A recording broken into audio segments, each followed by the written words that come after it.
हमारे समक्ष बैठे हैं किंग्स हॉस्पिटल के एमडी डॉक्टर प्रकाश खेतान सर।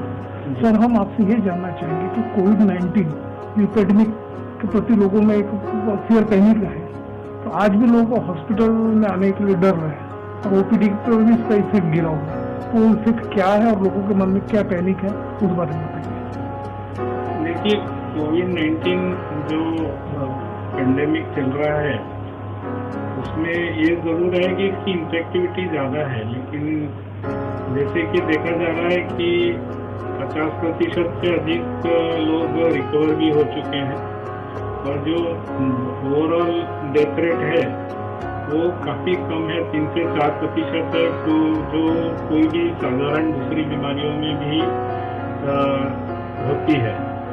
तो कोविड-19 एक संक्रमित बीमारी है, लेकिन उससे इतनी डरने की आवश्यकता नहीं कि लोग अस्पताल में जाना बंद कर दे या फिर अपना इलाज करना बंद कर दे। ठीक है, जो पेशेंट क्रॉनिक डिसीजेस से हैं और स्टेबल चल रहे हैं वो हॉस्पिटल में नहीं जाके वीडियो कंसल्टेशन करा सकते हैं या फिर अपनी रिपोर्ट डॉक्टर्स को व्हाट्सएप पे भेज के उनसे सलाह ले सकते हैं। वहाँ तक के ठीक है, लेकिन एक्यूट इलनेसेस है, वहाँ पे तो डॉक्टर के पास जाके तुरंत इलाज कराना जरूरी होता है। इसलिए कोविड और सभी अस्पतालों में अभी इतने प्रिकॉशंस लिए जा रहे हैं कि उनको अस्पताल में जाने से कोविड-19 होने का डर काफ़ी कम है। होना ही है तो उनको वैसे भी होगा, लेकिन अस्पताल में जाने से कोविड-19 हो जाएगा ये डर तो बहुत ही मैंने कहना चाहूँगा कि ज़रूरी नहीं, ये डर निकाल देना चाहिए कि अस्पताल में जाने से कोविड हो जाएगा। ये डर हर एक तो मरीज ने अपने मन से निकाल देना चाहिए। ICMR की गाइडलाइंस के हिसाब से जो हॉस्पिटल्स है उनको HDU हाई डिफेंसी यूनिट, अब हाई डिफेंसी यूनिट के तहत हर हॉस्पिटल को सुसज्जित रहने के लिए कहा गया जी। तो ऐसे में आपके लिए जो पेशेंट्स जो बाहर से आते हैं पर्टिकुलरली, तो उसको किस तरह से टेस्टिंग से गुजरना पड़ता है उस बारे में? हम हर पेशेंट का टेम्परेचर स्क्रीनिंग करते हैं, हर पेशेंट को हैंड सैनिटाइजर और मास्क प्रोवाइड करते हैं गेट पे ही।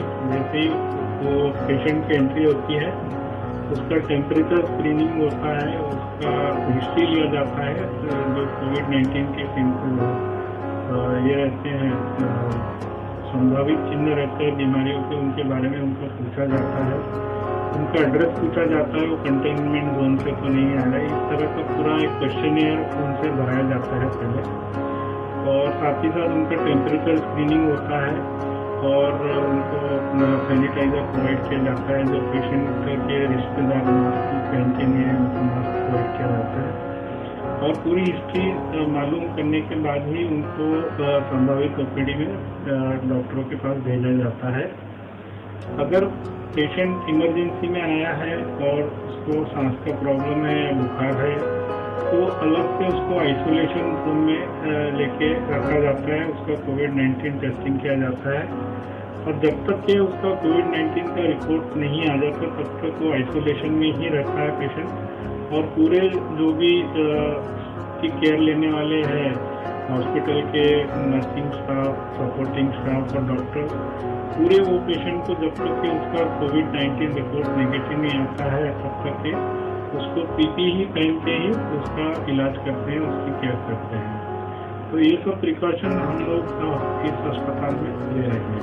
सर, मोर्टेलिटी रेट कम होने के बावजूद भी लोगों में एक फेयर फैक्टर इस तरह चरम पे पहुंच गए कि जो प्रेग्नेंट लेडी है या जो वृद्ध लोग हैं और या श्वसन विकार से जो ग्रस्त लोग हैं, उनके मन में भी आशंका रहती कि कहीं हमको हॉस्पिटल जाने के बाद कहीं हम पॉजिटिव ना आ जाए। और सेकंड थिंग, हॉस्पिटल वालों को भी ये डर रहता है कि सपोज इनकेस ट्रेस होता है कोई पॉजिटिव या कोई सिम्टम्स है तो हॉस्पिटल भी उस सेक्शन को सील करने का रूल है।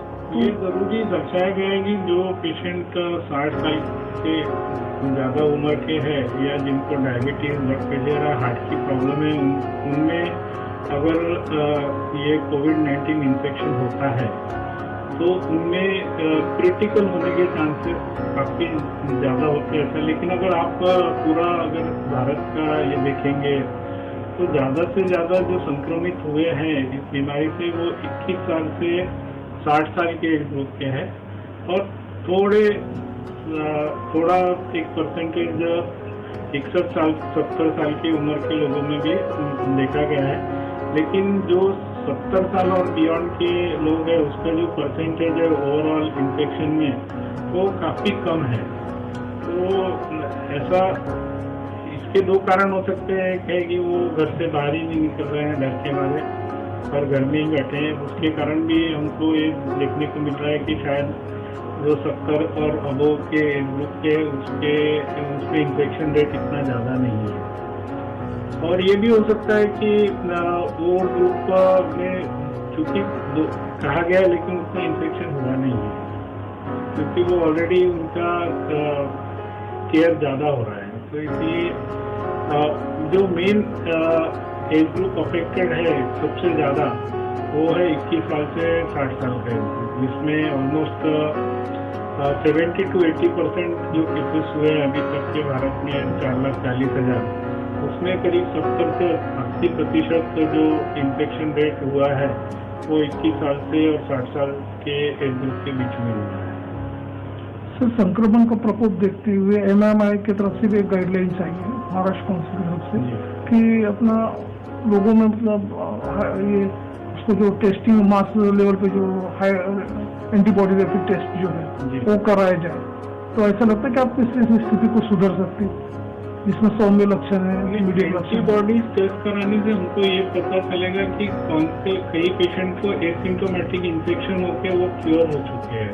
अगर हम IgM और IgG एंटीबॉडीज चेक करते हैं जिसपे अभी ICMR की परमिशन नहीं मिली है उसको किया जाए, तो अगर वो टेस्ट से हमको ये पता चलेगा कि इससे जो अपन हर्ड इम्यूनिटी की बातचीत कर रहे हैं कि जब तक के हर्ड इम्यूनिटी नहीं आएगी तब तक के ये संक्रमण कम नहीं होगा। तो हर्ड इम्यूनिटी कितने लोगों में आ गई है, कितने लोग ऑलरेडी इन्फेक्ट हो चुके हैं उनको न मालूम होते हुए यह इस टेस्ट से मालूम पड़ेगा, और कितने पर्सन एक्टिव स्टेज में है। एक्टिव स्टेज में जैसे IgM एंटीबॉडी अगर पॉजिटिव आती है तो वो अभी तक इम्यूनिटी पूरी नहीं आई है, उनमें अभी भी इन्फेक्टिव स्टेज में है। लेकिन IgG एंटीबॉडी आ गई है और IgM एंटीबॉडी निगेटिव हो गई है, तो इसका मतलब वो इस बीमारी से इम्यूनिटी पा चुके हैं। तो ये टेस्ट का वो बेनिफिट हो सकता है कि हम लोग ये पता कर सकते हैं कि कितने लोगों में हर्ड इम्यूनिटी आ चुकी है। सर, इसकी जो औषधि है क्या अभी तक की निकल पाई है या फिर उसकी कुछ प्रक्रिया कुछ शुरू है? वैक्सीन अभी भी ट्रायल्स में है, अभी भी ह्यूमन यूज के लिए वैक्सीन ये नहीं हुई है अभी तक के कोई भी वैक्सीन। अभी सब जगह ट्रायल्स शुरू है, अभी कोई भी वैक्सीन ह्यूमन यूज के लिए डेजिग्नेट पूरी तरह से नहीं हुई है। और बाकी जो दवाइयाँ हैं वो भी, ये बीमारी पहली बार इतने स्वरूप में आई है तो नई नई दवाइयाँ रोज इसमें ट्रायल्स किए जा रहे हैं और कई नई दवाइयाँ इसमें पाई गई कि काफी लाभदायक है। सर, आज अभी हाल ही की न्यूज है, लाइव शुरू था, पतंजलि के रामदेव बाबा ने कोरोनी करके एक आयुर्वेदिक दवा निकाली है और चैलेंज किया है कि इस दवाओं से कोरोना जा सकता है। क्या कहेंगे इस बारे में? देखिए, हर पैथी के अपने फायदे अपने नुकसान है। हर पैथी का अपना एक तरीका है कोई भी बीमारी का इलाज करने के लिए, क्योंकि मेरा जो भी ज्ञान है वो एलोपैथी विद्या को लेके है। मुझे आयुर्वेदिक विद्या का इतना कुछ ज्ञान नहीं है, तो मैं उस पर अपनी कोई प्रतिक्रिया नहीं देना चाहूँगा कि वो दवाई कितनी अच्छी है और कितनी खराब है। जिसमें रिसर्च के डॉक्टर्स भी आज प्रेस कॉन्फ्रेंस में बैठे हुए थे, हरिद्वार से रामदेव बाबा का लाइव शुरू था और उन्होंने दावा किया है कि सभी डॉक्टर्स मिलकर और आयुर्वेदिक मिलकर आयुर्वेदिक दवाई बनाई गई है। देखिए, अगर कोई भी दवा इस रूप में आती है जिससे कोई भी मरीज का लार्ज स्केल पर बेनिफिट हो सकता है, तो वो दवा चाहे एलोपैथी हो, चाहे आयुर्वेदिक हो, चाहे होम्योपैथी हो, तो योग्य दवा है और उपयोगिता है वो दवाई की, तो वो कोई भी पैथी को बिलोंग करती है तो उसको हमको एक्सेप्ट करना चाहिए। कोविड पॉजिटिव जो पेशेंट है उसको सर्वाइवल के लिए जो प्लाज्मा थेरेपी जो है कहाँ तक मतलब सक्सेसफुल है?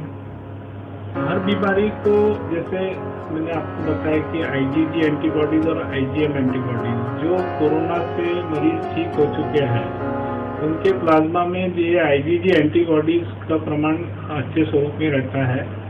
तो अगर हम ये प्लाज्मा जो पेशेंट अभी आईजीजी एंटीबॉडीज तैयार नहीं कर पाया है उसको इन्फ्यूज करते हैं तो उसकी जो बीमारी की सीवियरिटी है वो कम हो जाती है। वो ठीक नहीं होती, लेकिन जैसे अगर पेशेंट वेंटिलेटर पे गया है तो वेंटिलेटर से जल्दी बाहर आ सकता है, या जो पेशेंट को रेस्पिरेटरी डिस्ट्रेस है लेकिन वेंटिलेटर लगा नहीं है तो प्लाज्मा थेरेपी से ये फायदा हो सकता है कि वो उसको वेंटिलेटर ना लगे।